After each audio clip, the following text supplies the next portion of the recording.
Gentlemen, I'll say gentlemen rather than ladies and gentlemen, because I know that most people who watch me are men, young men. And I know that because of the type of questions I've been getting. I understand a lot of you are here from Instagram. A lot of you who follow me on my other socials have come here to hopefully have your questions answered. And I'm doing a live Q&A today, so it's completely unscripted. And also, no fancy sound effects, no stupid introductions, no stupid songs playing before the podcast goes out.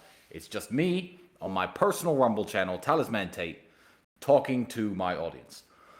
So I want to begin this by telling you exactly what we have in store. I have a cigar, and by the time this cigar is finished, I am going to log off. So you have as much time as it takes me to smoke this excellent Cuban cigar to ask your questions. Now I have staff behind the scenes monitoring this chat, and all the good questions that come up are going to be sent to my phone along with the ones that I've saved from Instagram earlier. And I'm going to tell all of you a little bit of knowledge about the world and hopefully help you young men out a little bit.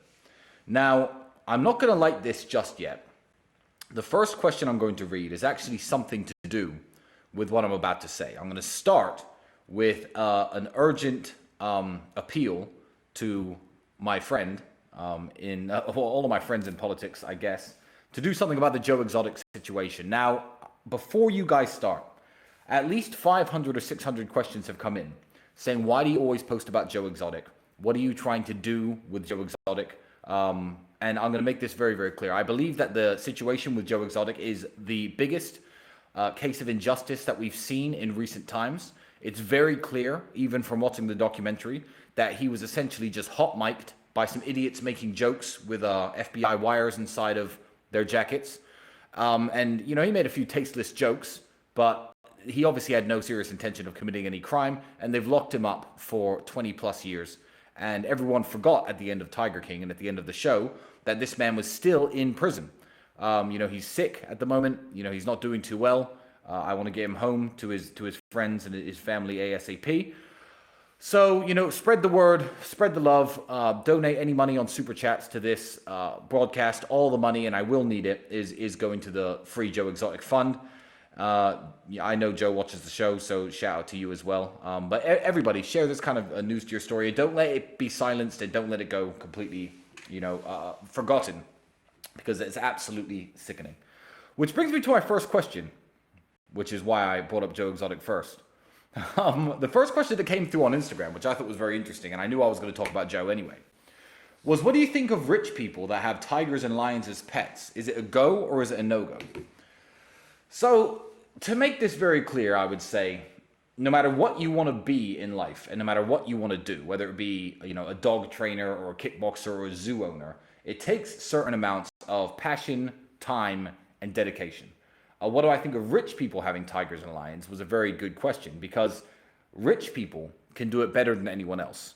I don't agree that anybody who is on a budget should be, you know, locking an animal in a cage in their house, neglecting it, not spending time with it, making the animal not feel at home or a member of the family. I do believe that is cruel. And I think a lot of people who look at these big cat owners are happy to tar them all with the same brush. You know, some crazy guy in Oklahoma who, you know, locks one tiger away in his living room and then it goes crazy and kills his family. That's not what pet ownership is about when it comes to big cats. And I know this because recently, a few days ago, I did a tour of a zoo with one Mr. Belhassa, a wonderful man here in Dubai who has the time, energy, passion, and resources to take care of his animals. And he was showing me all around his private zoo, and he does big cat ownership right. So I'm completely against animal cruelty, but you can absolutely own tigers and big cats if you choose and if you have the energy and resources to dedicate to it. So that's Joe Exotic and big cats out the way. The only reason I answered that question first is because it feeds off, you know, my initial appeal that I was going to make to everybody else. And now I'm going to get to probably the most asked question that I've been asked, not just today, not just yesterday, and not just on this Ask Me Anything, and not just on my Instagram. In the last month, the question that I have been asked the very most is, how has Andrew's conversion to Islam affected your brotherhood? How has it affected your relationship? Is it going to affect your relationship? Is it going to be strange living in a household with two faiths? Are you going to convert? These are a bunch of questions that have obviously come through, and I'm going to try to answer all of them within the next few minutes. So, Andrew's initial point about Islam he was making many months ago before he officially went loud with his conversion. I knew about his thoughts and the way his heart was leaning for a very long time. And Andrew made a very good point, a very strong point. And his point about Islam was this. He said, if you walk around a Catholic country, a country like Italy, and you insult Jesus Christ, or if you walk around England and you insult Jesus Christ, you could say offensive things about him. You could tell an English person or an Italian, here you go, say something bad about Jesus Christ or your God. Here's some money. Will you do that? And people would do that largely as a whole.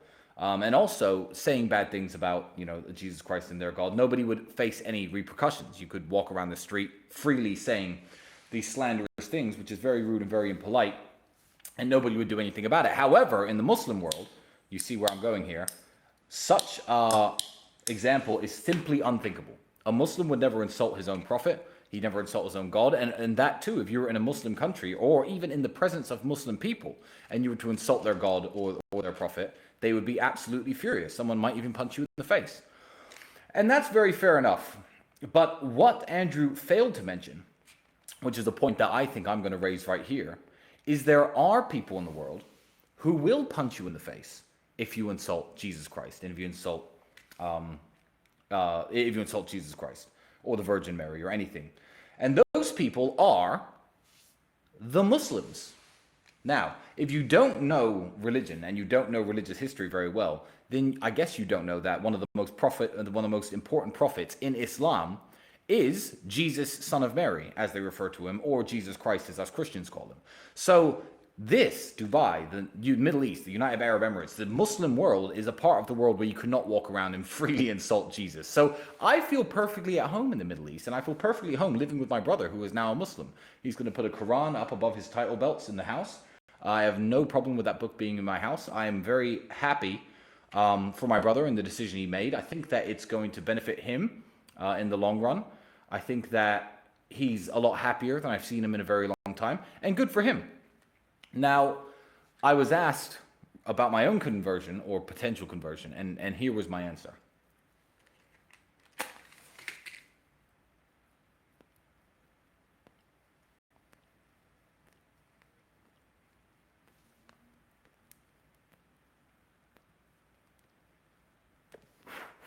My answer was very simple. Some idiot, actually, here in the Middle East, some British guy, said to me, oh yeah, if you convert to Islam, that'd be really beneficial to you and it would help you out in lots of ways. And I explained to him, I said, that's not how conversion works, my friend. And if I were to live in the Middle East, although living as a Christian, even if it was more difficult, which it's not because it's a very free, open country with freedom of religion, I would not convert for the reason of getting any kind of material or social benefit. I don't think that's how conversion works. I don't even think you choose to convert, no more than you choose to believe that the sky is blue or that the ocean's filled with water. I believe that conversion is something that happens to you. Now, I've been doing a lot of reading. A lot of people in Dubai have gifted me some wonderful books, The Miracles of the Prophet Muhammad and so on. And I enjoy reading this material. Conversion isn't something that I plan to do because I don't believe it's something people plan to do. I believe it's something that naturally happens to people and something that, you don't choose, because you don't choose to change your mind. You don't choose to change your mind just naturally changes as you're persuaded. So as for a personal conversion, I will say no, that's probably not coming. It's certainly not coming yet. If it does happen, it will be an organic process. But nevertheless, I believe that Christians and Muslims are now finally united. So over the history of Christianity and Islam, there's been lots of fights, and there's been lots of arguments, and there's been lots of wars, and the Crusades, when the Christians went in and tried to take Muslim land from them, and the Ottoman Empire too invaded Europe through Romania and got even to the gates of Vienna. There was lots of beef between Christians and Muslims, but that was obviously due to religious differences, because people were let's call them zealots back then. But also it was about political power. It was about who controls the land, who controls the laws, who controls the countries. I believe that Christianity and Islam are now closer linked than ever before. I believe they're closer linked now than they even were in the day of the Prophet Muhammad, peace be upon him, who by the way encouraged religious freedom and lived completely peacefully with Christians. I believe today we are united by a common enemy. I think that the evil actions of what's happening in the world, the degeneracy, the perversions, the horrible things that we see every single day on our TV screens, the atrocities committed in the name of all sorts of nonsense, even reproductive freedom, the millions and millions of babies being aborted every single day. It's tragic, and I believe that Christianity and Islam now stand hand in hand as brothers against the moral degeneracy of the world. So I don't see a time in the future where there's going to be any kind of beef between Muslims and Christians. And if you think there's going to be any beef in my house between me and my brother, you are wrong. So I think that covers the Andrew Muslim countries. The Andrew Muslim questions, because as you can imagine, I've had about 100 billion of those.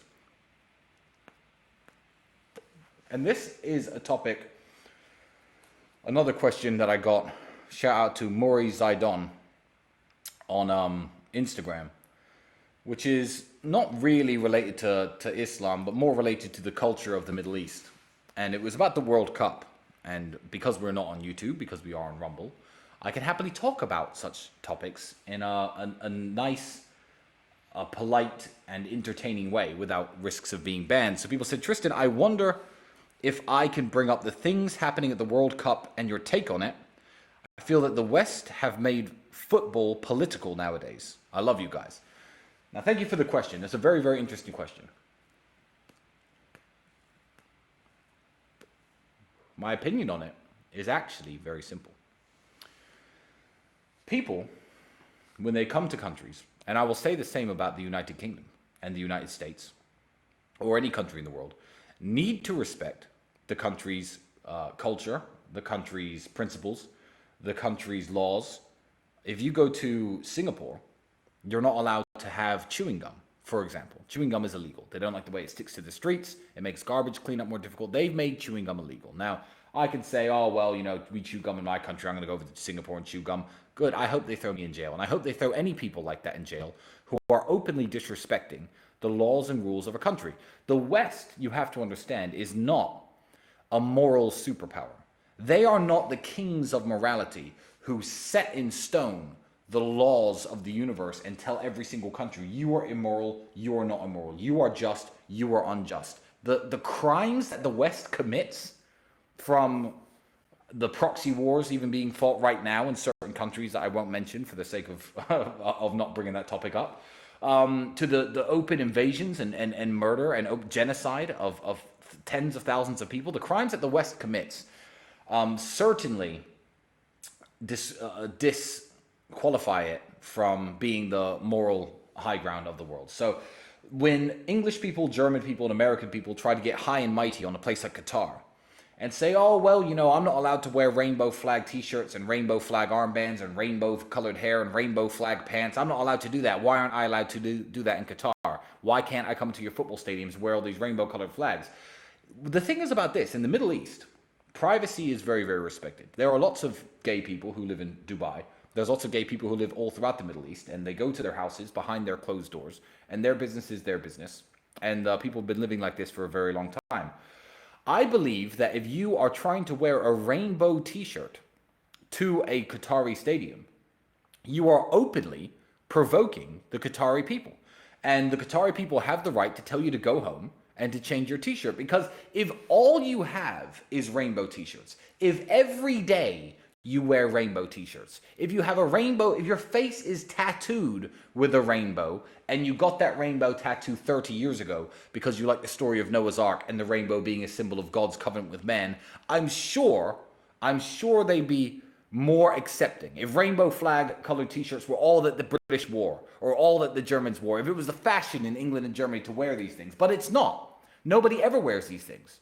So when you're doing it at their stadiums and trying to get into their stadiums and get to their football games and get seen on TV with your rainbow colored flag, it's a virtue signal in the most ugly and promiscuous and exorbitant way. You should not be doing that that to the Qatari people, and you are an idiot for putting them in the position for having to tell you to go home and change your shirt. So I believe that it is open provocation on the culture of Qatar.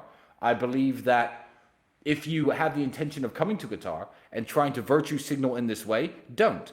Stay at home, watch the football games at home, wear your rainbow t-shirt at home. It's no problem. I don't understand why you try to do this to another country and another country's culture.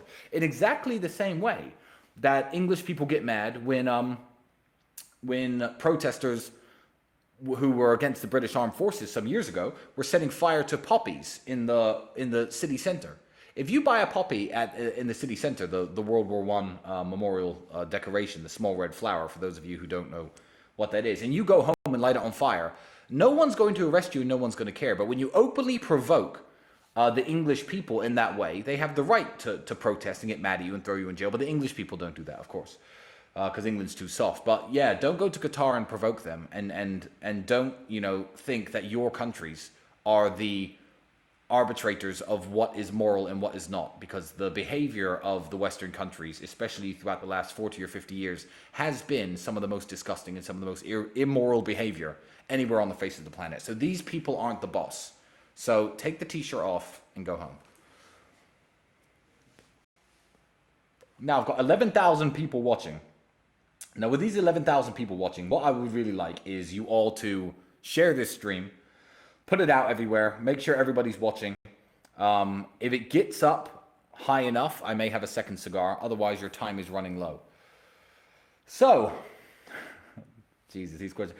This is a very good question. So I do understand that I'm in a position where I was very lucky to have a good father figure and an older brother in my life to guide me over some of the hurdles that young men face. But a lot of hurdles that, young men face, they haven't got anybody to look up to, and they haven't got anybody to turn to. So I got this question. He asked me to keep his name secret, and I will, for obvious reasons. And I thought, you know what, let me just give this little bit of life advice out to the younger men out there. He said, I broke up with my ex. When do I know if it's too late? She's asking for me back. How do I know if it's too late to take her back, or should I take her back, or should I not take her back? The answer to whether or not you should take an ex-girlfriend back is very simple. And I know this, and most fully grown men probably know this. But for the younger guys out there, let me explain to you exactly what it is. If she has had another boyfriend or another sexual partner or another relationship since the breakup, it is too late to take her back. It is over at that point. Because no matter what happens in the relationship, no matter if you get married, have kids, if you stay together for a very long time, because that all happened because it didn't work out with the guy who she was with after your breakup.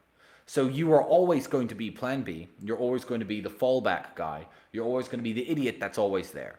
So if she's had a week or two and, hung out with her girlfriends and cried into her pillow, by all means, take her back. The moment there's been another guy in the scene at all, she's only interested in taking you back and getting back with you because it didn't work out with him. So don't let yourself be played like that. Yeah, don't be second place to anybody.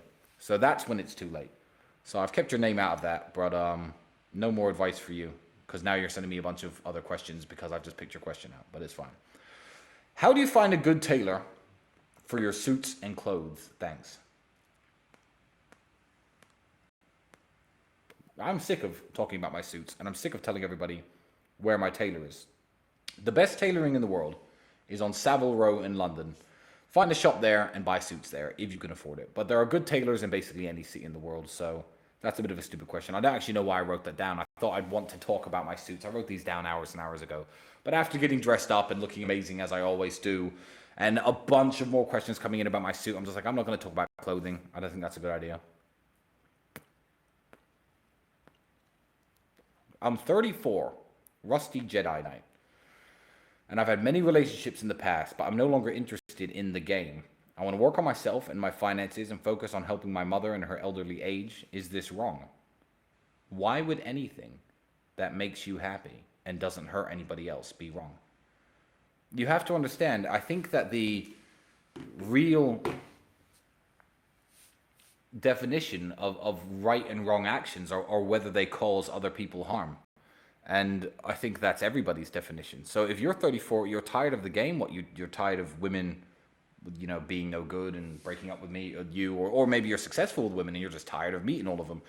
Whatever you mean by that question, there's nothing wrong at 34 with working on yourself and your finances and focus on helping your mother in her elderly age. I'm 34. You're exactly the same age as me. I am too working on myself, trying to build myself up, working on my finances, although they're pretty secure. I'm always trying to do better, and I care about taking care of my mother too. Yeah, I'm certainly not chasing tail around like I was when I was 21, because I've realized as I'm older and smarter that there are better things to do. What I would advise you though is Rusty Jedi Knight. You're only 34. Do this for a couple years, but eventually you are going to need a woman because you are going to need kids. And having kids is a very important mission in any man's life. So yeah, by all means, work on yourself. I don't understand why that would be a negative thing. That's actually a very beautiful thing, and I wish you the best of luck.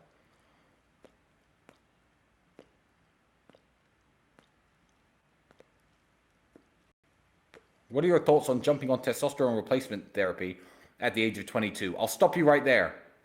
It's Shax. That is rubbish. No 22-year-old should be on any kind of steroid.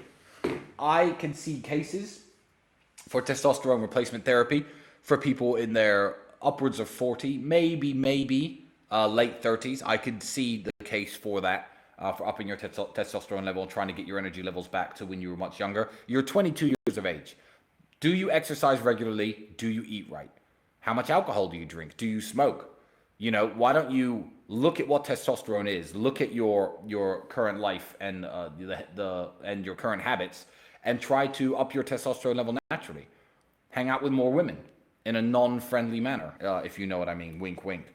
But yeah, there's no excuse to be injecting anything into your fucking arms at this age. I think that's really pathetic. I think that's a really stupid thing to ask. I think you know the answer to that. You should be at your absolute physical peak in terms of testosterone. And yeah, you're clearly not. I don't know why you would consider doing something so dangerous. Hey man, I have a question. What is your take on the whole climate crisis? Do you think it's a big deal? Do you think more action needs to be taken? Are you and your brother against taking action yourselves? I am super against taking action against climate change. And I will tell you why. Sea levels are not rising. That's been proven to be false. Ice caps are not melting. But the levels of CO2 in the atmosphere are going up, and humans probably do contribute to that. I'm not saying it causes more extreme weather. I'm not saying the Earth is getting colder or hotter. First it was global warming. Global warming is over. Now they're just calling it climate change. It's massively politicized, but one, I'm not here to talk about whether it's real or not. But I'm gonna give you two scenarios. One, it's very real and the world is ending because of it. And two, it's not real and it's a Chinese conspiracy. I'm gonna give you my answer on both of these so you can adopt a healthy mindset, because my answer to both of them is exactly the same.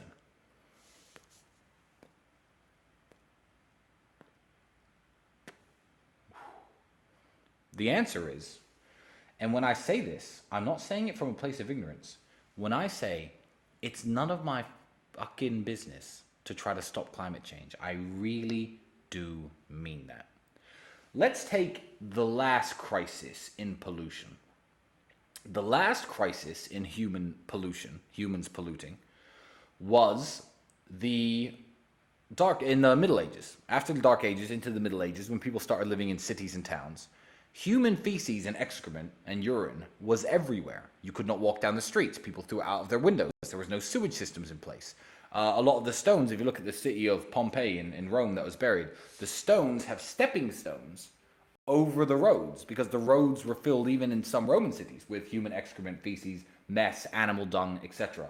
Now, every city on earth, from Paris to London to Rome, were covered in this stuff. And it was a real health crisis. People were dying. Cholera, all sorts of diseases. The water was infected. People had to drink alcoholic drinks, boil their water first. It was a mess. How did that problem get solved? I'll tell you how it didn't get solved. It didn't get solved by protests, and it didn't get solved by one person saying, you know what, I'm not going to urinate in this bucket and throw it out the window. I'm just going to walk 10 miles every time I do it. Because that wouldn't have made a difference. It really wouldn't have. It got solved on a governmental level. It got solved on the level of the cities and the governments and the kings of Europe getting together and thinking, you know what, we need to construct vast sewage systems under these cities that flush this garbage out, keep our cities clean. And on a governmental level, when the governments had enough money, the governments fixed the problem. It is not my job to worry about climate change. And it is not my job to worry about climate change, even though I am a man with 28 different supercars in Romania and 3 supercars here in Dubai. Me driving supercars is not going to change the inevitable outcome of this horrible, dangerous climate change that's going to destroy the world. We're doing the it's going to destroy the world route right now. What's going to happen is some smartass, some researcher in China, India, Russia, one of the countries that are the future of humanity, is going to realize a way of stopping or of at least trapping the carbon dioxide that humans release into the atmosphere and getting rid of it somehow. That's what's going to fix the problem. If you knew that the 9 largest container ships in the world, the 9 largest ships, boats on Earth, pollute more per day than every single car on the roads in the United Kingdom combined, you would understand that living in England and buying a Tesla, which is, by the way, charged by your power plant, which emits coal and CO2 via its coal and oil burning, isn't going to fix the problem. If you buy a Tesla and say it's for climate change, it is a virtue signal. So I'm going to keep my Bugattis, I'm going to keep my Ferraris, and the more cars I buy, the more taxes the government has off me, and the better armed it is to deal with climate change.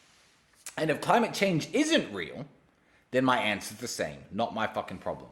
Not dealing with it. And if I was dealing with it, I'd be wasting the time. I'll talk very briefly about these protesters in England. These are, what are they called? No to oil, insulate Britain. These idiots who keep blocking motorways. Hope I'm not at the front of that line one day. Hope I'm not in England and in a hurry and close enough to see you stuck in my car. That's all I'm going to say.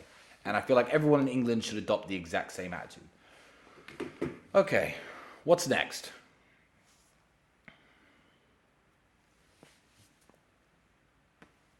This cigar is excellent. Should I speak briefly about cigars? Lots of questions about cigars, but I'm not that interested in talking about cigars. Anything Cuban is good for all of your cigar questions. This is a good one that just came in. DJ AFE, do you think the time for becoming wealthy is running out? And do you think that we could finally see a recession in the near future? Yes. I believe that the time to get wealthy in an easy and a quick way has run out already. I'm going to tell you why.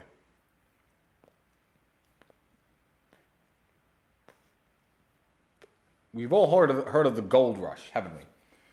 The gold rush was a time when in certain rivers in California, large nuggets of gold were found and people went nuts. People all moved out to California and lots of people got very rich because there was gold in the hills and everyone was panning for gold, searching the rivers for gold, mining for gold, and lots of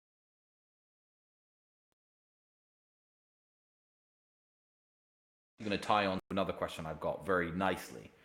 A gold rush has just happened, and the gold rush we've just seen is the easy money there was to make in bullshit crypto coins. Bitcoin has a use case, Ethereum has a use case, Chainlink and a few other cryptos have a use case, and they're going to last well on into the future.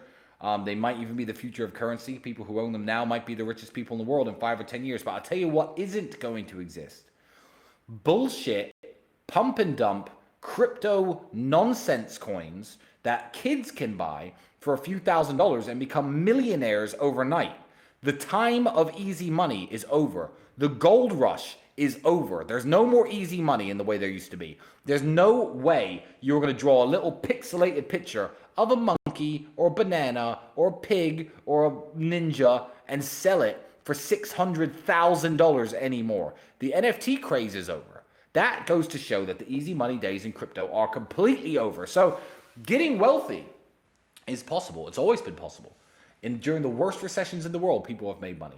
Getting rich, possible again. But it's going to take a lot more hard work than it's ever taken before. The days of the free money on the internet have ended absolutely. There was hope for the crypto market. I believe that the days of NFTs and pump and dump shitcoins could have came back if Sam Bankman-Fried hadn't fucked up with FTX. I believe that that was the nail in the coffin that has killed the crypto market in terms of all of its bullshit. All of its NFTs, all of its pump and dump coins, all of its nonsense fucking meme-based tokens. That's over, and I think Sam Bankman-Fried, by losing $200 billion of investor money, has taken so much stupid money out of the market, the smart money isn't going to buy into these scams. And I've had a lot of questions about what I think about the Sam Bankman-Fried and the FTX situation. And I will touch on this because I feel very passionately about this. I feel like there's more to this than meets the eye. So I'm going to go full conspiracy theorist for a moment. And I'm going to entertain some ideas for half a second. Then I'm going to talk about Sam Bankman-Fried and his company and who he actually is.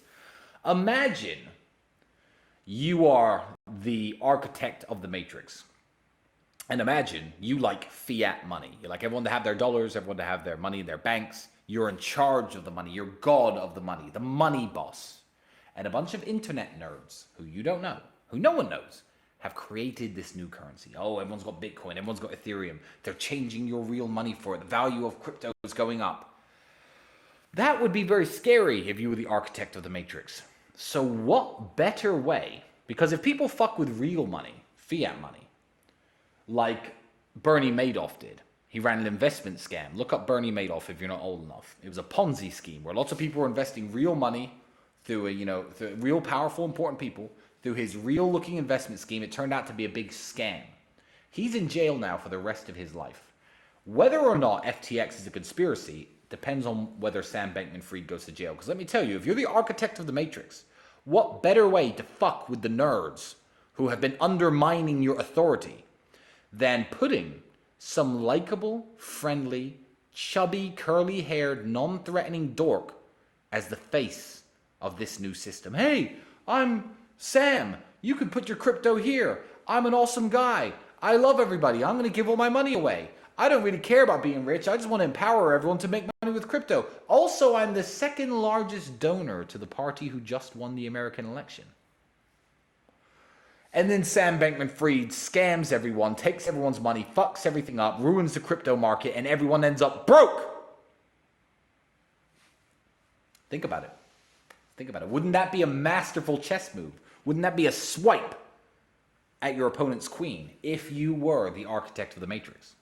That's a Tristan Tate original conspiracy theory, I think. I don't know. Maybe some other people are saying the same thing. A lot of smart people probably are.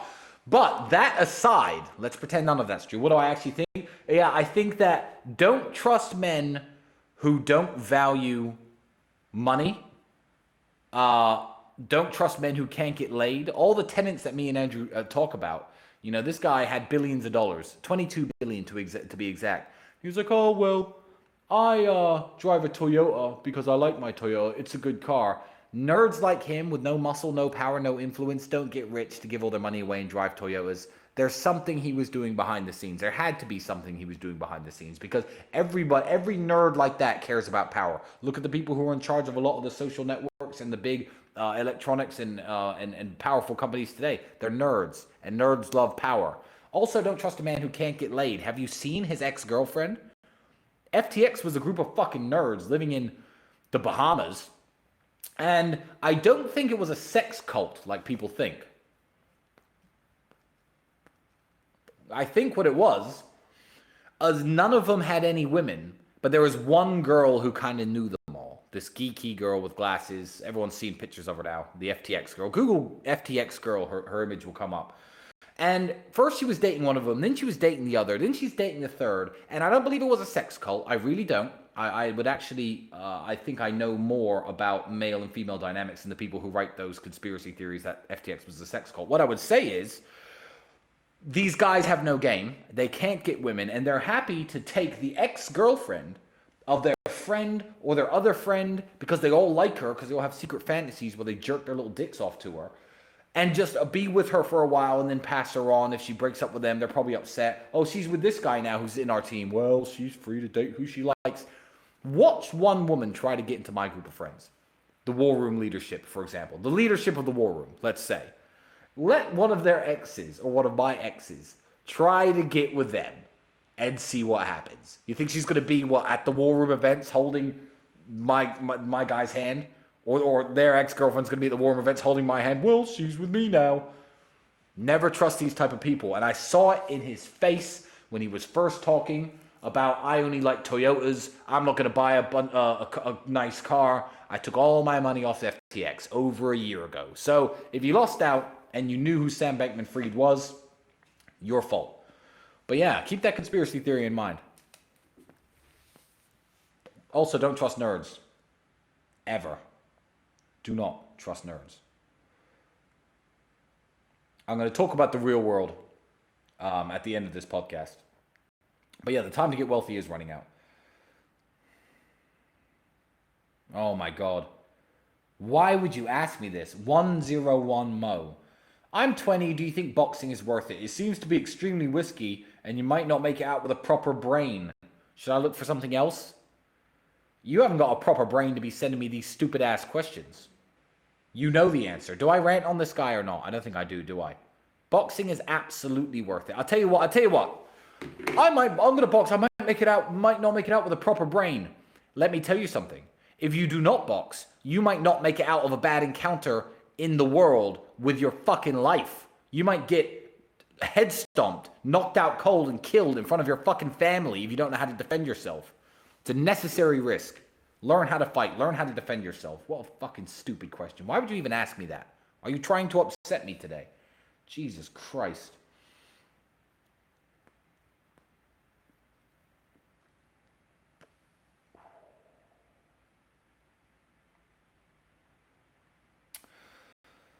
This is a good one. And I don't know if I should do this. She know. Okay, yeah, screw it.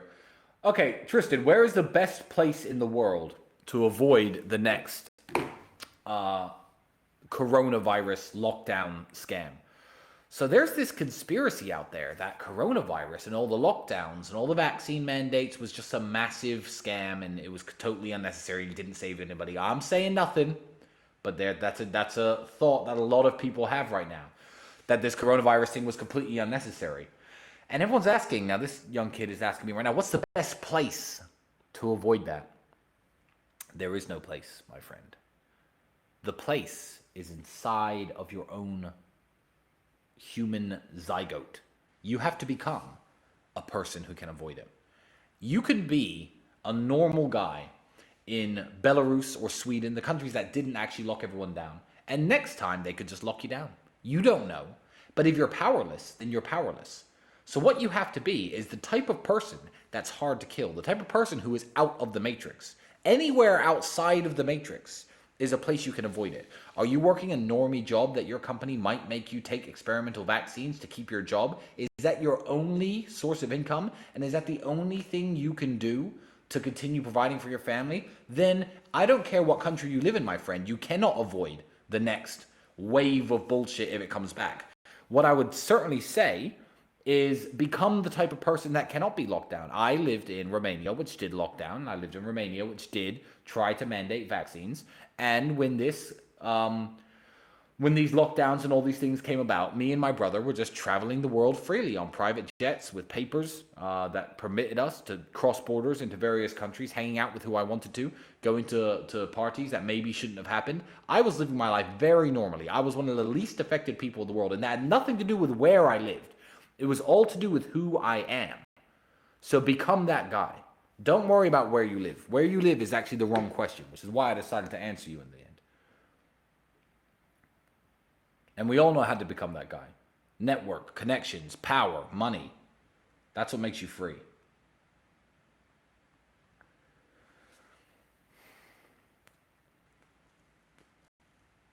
So before I get on to do I watch any television, and I'm going to talk about, in depth, the greatest TV show in history and the only TV show and series I have ever watched in my life. Let me talk about this. What are the nicest things in existence that rich people have and use that broke people don't even know about? This is a good one. This is a good one because I've only known about these things in recent times.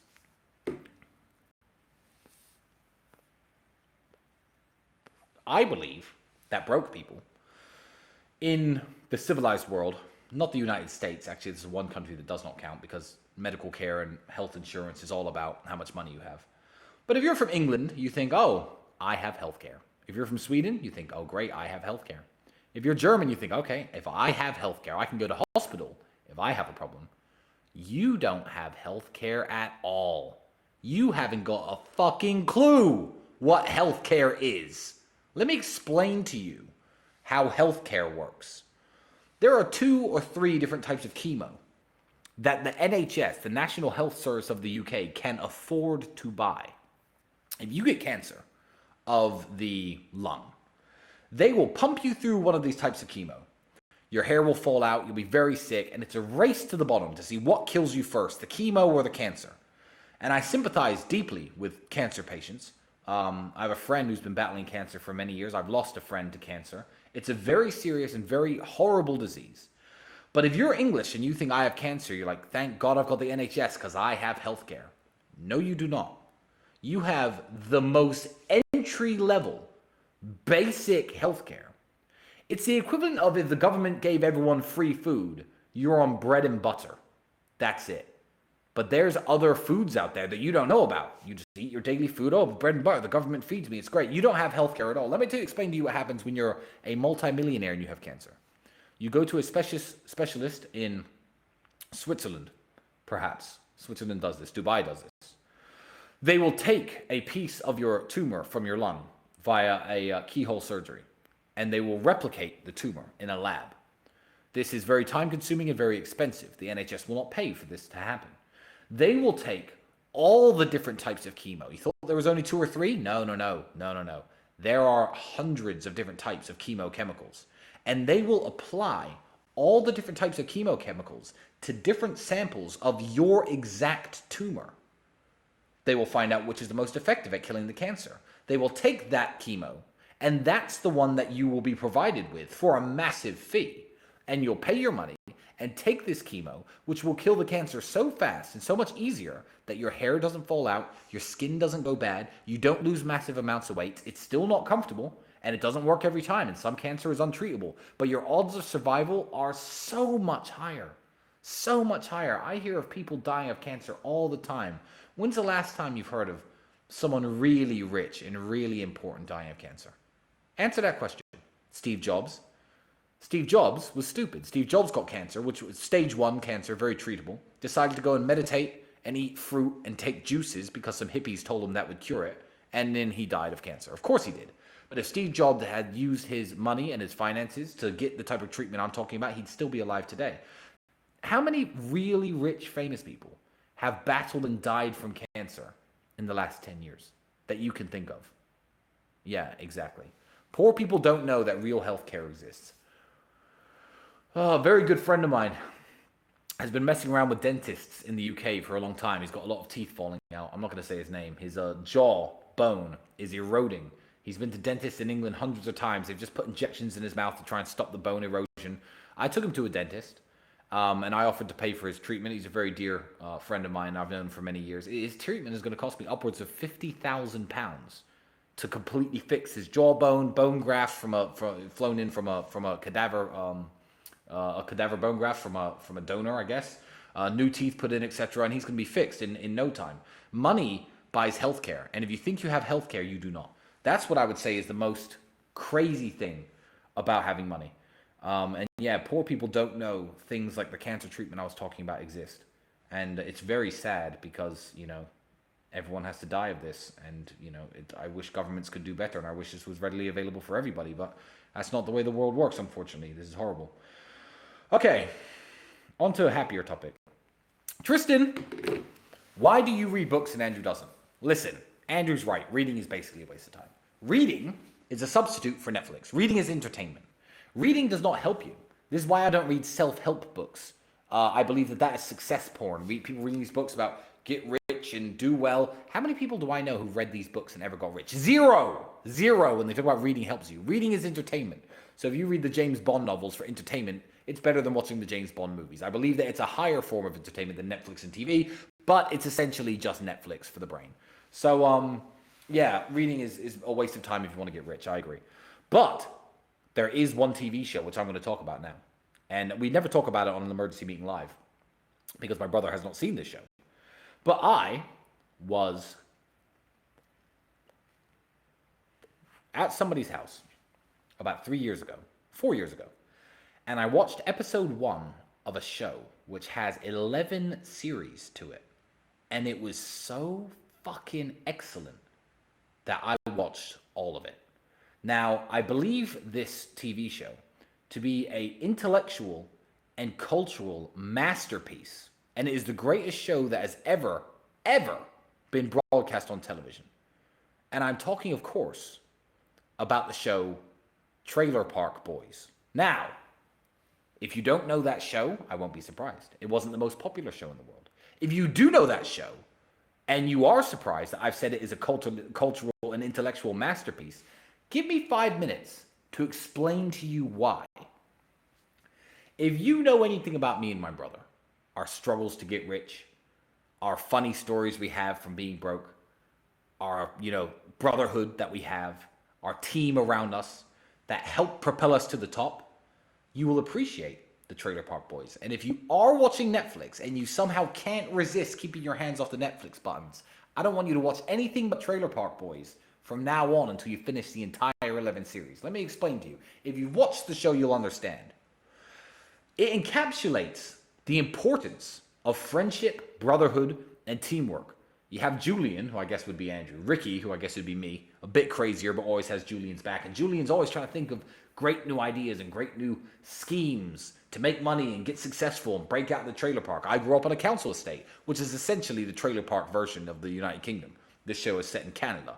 Canada and the United States have trailer parks. The importance of brotherhood and friendship and sticking together is a massive underlying theme of the show.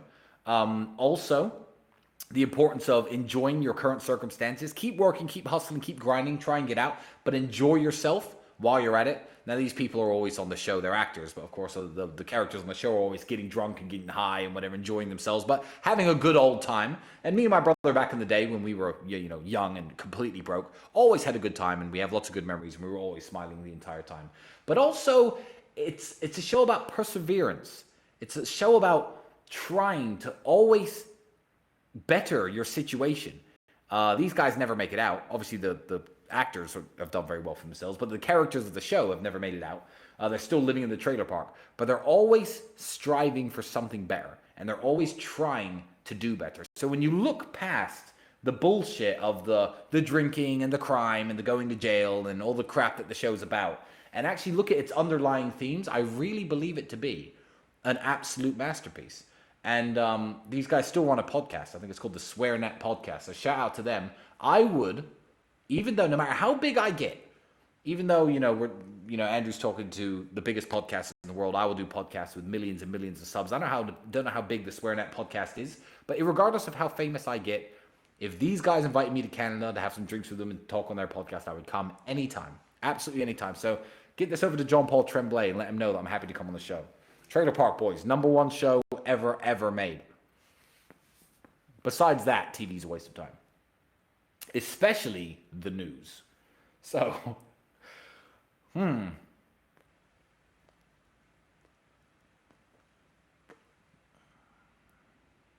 Is it tough for fans and haters that recognize you and Andrew publicly?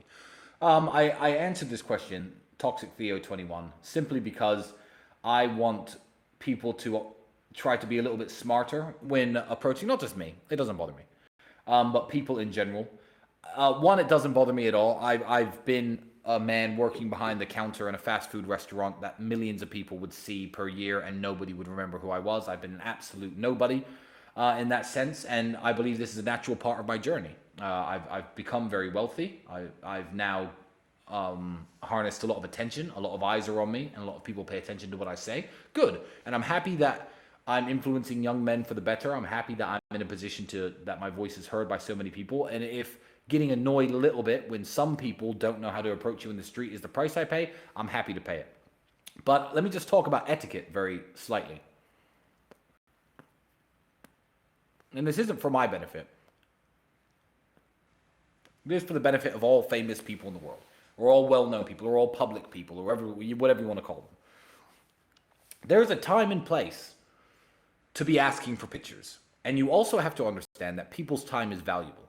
If I'm waiting for a taxi outside a building and you come up and say, hey, Tristan, big fan of you, I'd like to take a picture with you, I'd say yes. I'm literally waiting for a taxi. It'd be a real dick move on my part to say, no, get lost, get out of my face.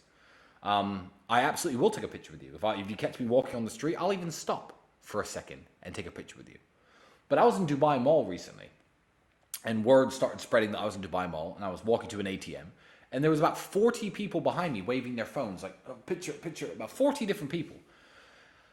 If you thought, if you were in that crowd, that I was going to stop on my way to an appointment and take 40 different pictures and let the crowd get bigger and stand there all day taking pictures, I'm not going to do that. You caught me at the wrong time. I was sitting at a dinner table with a beautiful lady in London not so long ago. And some guys tapped me on the shoulder when I was halfway through a sentence. I thought it was someone I knew. In London, I'm extra jumpy anyway because I like to wear expensive watches. And they're like, hey, you're Tristan, can I take a picture? And I said, get the fuck away from me. Like, I'm on a date. What are you doing? Like, what the fuck? This is a 5-star restaurant. I'm on a date. Get the fuck away from me. And they probably thought, oh, that Tristan Tate, he's a dick. No, my friend, I'm polite. You are a dick. Who are you to go and interrupt somebody's conversation, business meeting, date, otherwise? Have a little bit of, social intelligence. Look at this situation that the person's currently in and ask them politely or leave them the fuck alone. So, but all in all, no, it doesn't bother me. In fact, I like it. I like when young men come up to me and say, hey man, I started doing push-ups. I started working out at the gym. I started doing kickboxing. I've convinced my family to eat healthier food. No matter what they say based on my recommendations, I'm very, very happy when young men come up and say that kind of thing to me. So don't let that discourage you. But if you see me like in a one-on-one meeting at a table, don't get up from your table and walk over to me. That's fucking weird.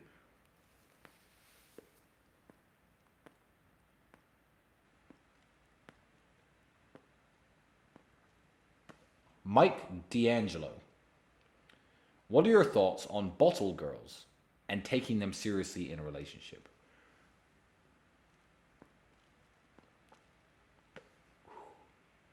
I would say that almost all women can be taken seriously in a relationship.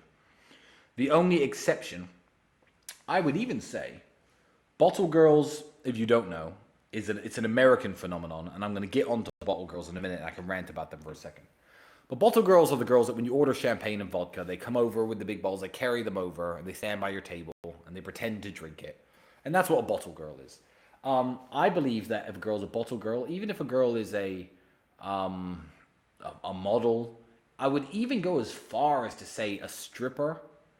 You could take a girl seriously if she's a serious girl.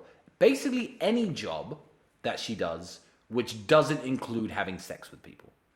If a girl's job includes having sex with other people, you cannot take her seriously. As long as no one else touches her, I believe that there are scenarios, and it's easier with some jobs, harder with some jobs, where you can take her seriously. So, Mike D'Angelo, I would ask you this. What kind of man are you? Are you the type of man that a girl who's a bottle girl could take seriously? Because you have to understand, she might be a good girl. She might not be. But let's say she is a good girl. Even if she is, she's the type of girl who's in the bars and in the clubs. Probably at high-end places, because bottle girls don't exist at the street alleys and the crappy dive bars. And she's getting approached by rappers, celebrities, football players, NBA guys. And, they're being approached by the best of the best men in the world. Are you the type of man that could keep a girl who has the attention of the best men on the planet pointed towards her? If you are, then good. If she's a good girl, I'm sure you can take her seriously. But I have a little bit of a rant to talk about bottle girls and why it's an indicator of a failed society. Bottle girls are an indicator of a failed society. And I'll tell you why. Clubs in the world should have loads of beautiful girls at the tables and in the club anyway. That's how clubs work. You shouldn't go to a club and have ugly women around. I don't think that that's the indicator of a good club. I think that's the indicator of people having low standards, society having low standards, the nightlife and the men having low standards. If I go to a club in Romania or Poland, you know who brings the bottles over? Men. Men my age or middle-aged men. They bring the bottles over and they're very attentive and they're wonderful waiters and they're professionals and they keep your glasses full. They're great. Male service. Why are the guys, men, some American laughed at this. He saw one of my Instagram stories. He goes, men bring your bottles over. I'm like, yeah, because all the women in the club are smoking hot and beautiful. And I'm bringing bottles so the women can drink. I don't need them intimidated by some bimbo in a bikini. I don't need some bimbo in a bikini flirting on me when I'm with some beautiful women at a nightclub. I believe that bottle girls are when all the women in the club are so ugly that you need to buy champagne and vodka to have a beautiful girl even talk to you.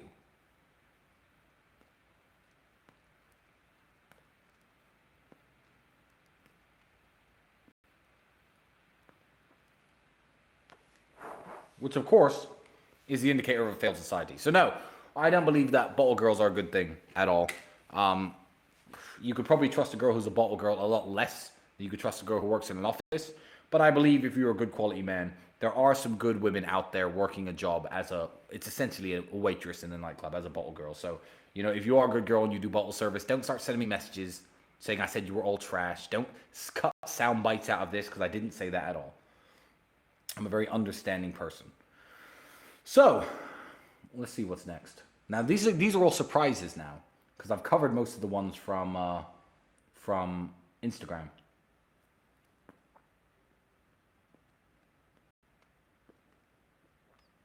Miguel Legacy. I'm 21, and I've met a 20-year-old moral Christian woman. Would it be a delusion to pursue marriage so young or stupid?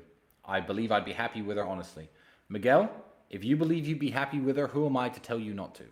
I, personally, think there should be a bigger age gap between men and women, not just 1 year. That's my personal take on the universe. But Miguel, I'm not the boss of you.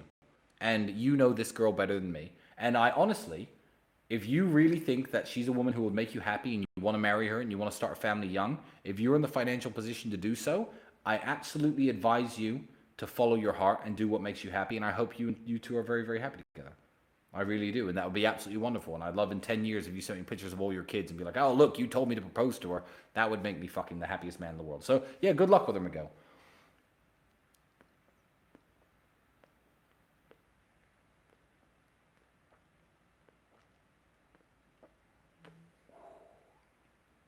See, you obviously haven't been watching the podcast if you're still watching, if you're still asking questions about Muslim, etc., about Andrew's conversion to Islam, etc.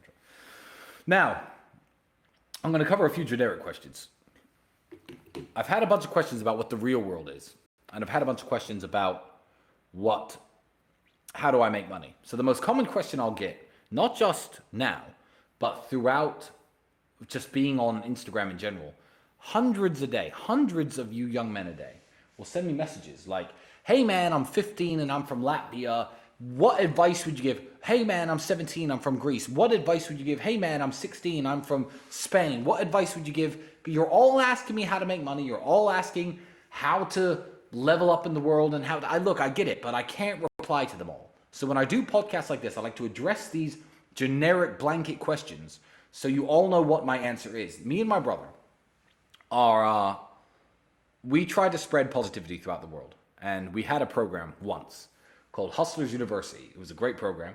We had 18 different millionaires teaching 18 different methods of wealth creation, verified millionaires. They were your professors, they were your teachers inside of Hustlers University. And people could join and go from having no network, no millionaires who talk to them, no rich people instructing them on anything, to having 18 people giving hours of lessons every day on how to make money in either cryptos, stocks, affiliate marketing, web design, all the various different modern ways of wealth creation. And the real world is essentially the evolution of Hustlers University. There's a link to it in this chat. There's a link to it underneath this broadcast. If you are interested in learning how to make money, if you're interested in joining a network of people where verified rich, verified millionaire status individuals are going to instruct you on how they made money, coach you, teach you, help you hone your skills, then that is a program that you should definitely be a part of. You'll learn a lot, you'll probably earn a lot, and you go from a man with having no millionaires on your phone, nobody important to talk to, just messaging your friends all day, to being inside a network of not just the guys who are instructing you, but also you're a part of a community of young men, mainly, some older men, some women, who want to strive to be more financially secure and more free from the matrix in this world. So the real world is an absolutely wonderful program. It's the evolution of Hustlers University. We've kept this very quiet until very recently because the Matrix was still trying to shut us down. They were still trying to silence me and Andrew. They've absolutely and utterly failed. And yeah, the real world is live, and it's a wonderful program, and I'm even in there myself. So and I learn from there. So if I can learn something, you better believe you can learn something. I think,